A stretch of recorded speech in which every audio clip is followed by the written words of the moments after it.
Good morning সবাইকে। আমার আরেকটা নতুন ব্লগে আপনাদের অনেক অনেক স্বাগত জানাই। এখন বাজে 5:30। এইদিকে দেখুন, কালকে তো পুজো হয়েছিল, আপনারা দেখেছেন আমার ব্লগে। তো এই ফুলগুলো সব উঠিয়ে রেখে দিতে হবে, এগুলো বিসর্জন করতে হবে।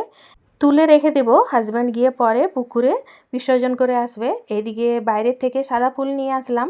আমার গাছগুলোতে এখন সেরকম আর ফুল ফুটছে না, সাদা ফুল, তো বাইরের গাছটার থেকেই আনতে হয়। এইদিকে কটা অপরাজিতা ফুটেছে, সেইগুলোই তুলে নিচ্ছি। ফুল বেলপাতা তুলে নিয়ে আসলাম, অপরাজিতাগুলোও তুলে নেব। চান টান করে করব পুজো। এইদিকে ব্রেকফাস্টটা আগেই বানিয়ে নিয়েছিলাম, আজ বানিয়েছি ঘুগনি। তো উপোস করলে তার পরের দিন কিন্তু আমাকে সকালে ঘুগনি মুড়ি খেতে ইচ্ছা করে। তো এইদিকে দেখুন, চা, গরম গরম চা, সাথে ঘুগনি মুড়ি, বেশ ভালো লাগে খেতে। আমার মতন কে কে ঘুগনি মুড়ি খেতে ভালোবাসেন অবশ্যই বলবেন। দেখুন, মুড়ি নিয়ে নিচ্ছি ঘুগনি, সাথে নিয়ে নেবো একটা কাঁচা লঙ্কা আর একটু সর্ষের তেল। তাহলে একদম বাস, আর কিছু চাই না। খুব ভালো লাগে আমার এমনি ঘুগনি মুড়ি খেতে। আর উপোস করলে তারপরের দিন তো রুটি খেতেই ইচ্ছা করে না।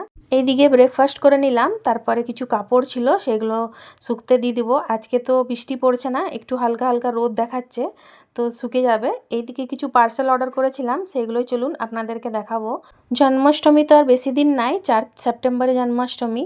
তো তার জন্যই ডেকোরেশনের সামান কিছু আমার মেয়ে অর্ডার করেছে, সেইগুলোই এসছে, সেগুলোই আপনাদেরকে দেখিয়ে দিচ্ছি। দেখুন, ফুলটা তো দারুণ এসছে, এটাও একটা ডেকোরেশনের জন্য দেখুন দারুণ আছে।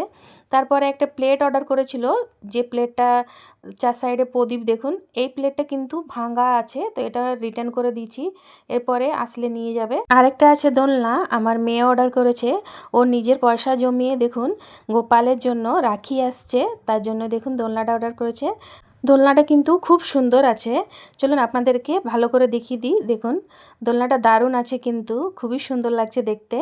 কেমন লাগলো দোলনাটা অবশ্যই বলবেন। এদিকে চলে এসেছি রান্নাঘরে, ভাত বসিয়ে দিয়েছি, আর এদিকে পোড়াচ্ছি জোনহার। আমরা তো শ্রাবণ মাসে মনসা পূজা না পার হলে জোনার খাই না, এরপরে আজ থেকে জোনার খেতে পারবো আমরা। তো তার জন্য একটা জোনার পড়ে নিচ্ছি, জোনাটা নুন আর লঙ্কা দিয়ে আর সাথে লেবু, খেতে কিন্তু দারুণ লাগে। প্রথমে জোনার পোড়াটা খেয়ে নেব, তারপরেই সব রান্নাবান্না কমপ্লিট করব।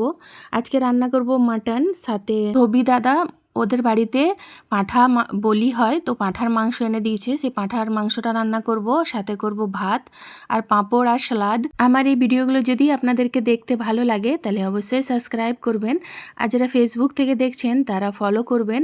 আমাকে একটা বোন কমেন্ট করেছে, ওর নামটা নিতে বলেছে, খুশি খান, তোমার নামটা নিয়ে নিলাম। চলুন তাহলে ভিডিওটা এই পর্যন্তই রাখছি, দেখা হবে পরের আরেকটা নতুন ভিডিওতে।